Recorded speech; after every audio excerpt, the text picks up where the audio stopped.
John had been driving for hours, and he was weary.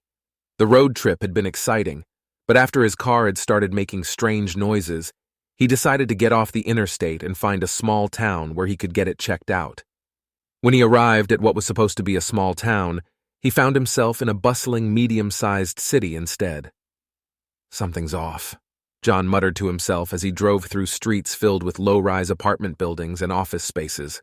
He spotted a large airport nearby, and Boeing 777s lined the terminals.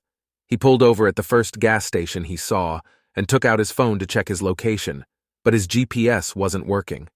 Frustrated, he walked into the gas station where a friendly middle-aged woman greeted him.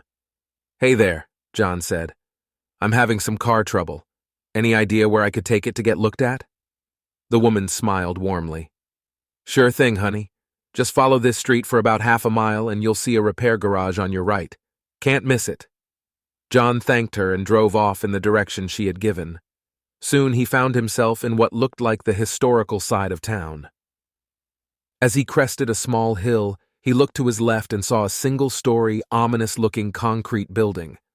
Copper flashing around the top had aged blue, giving it an eerie appearance. The parking lot was filled with hundreds of cars. His curiosity piqued, John decided to ask about the building once he got to the repair garage. As the mechanic checked out his car, John couldn't help but inquire. "Hey, so what's the deal with that building over on the hill?" he asked. The mechanic hesitated for a moment before responding. "You don't want to know, buddy. Just stay away from it."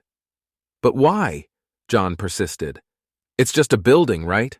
What's the big secret?" The mechanic sighed, wiping the sweat from his brow. "Look, that place is nothing but trouble. People go in and they don't come out. It's been like that for years.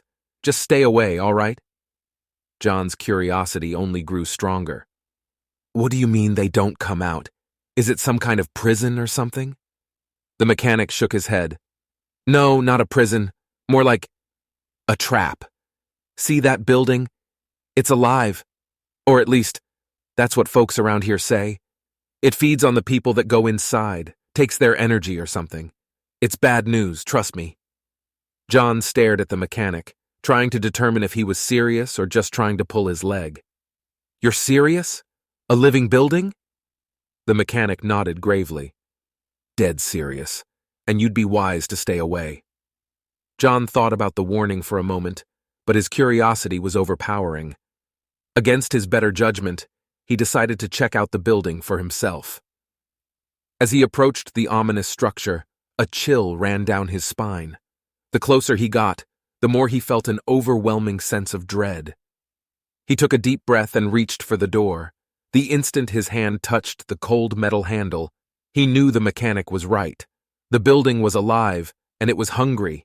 From that moment on, John's life would never be the same. He had unwittingly entered a world where the line between reality and nightmare blurred, and escaping the building's grasp would become the most significant challenge he'd ever faced.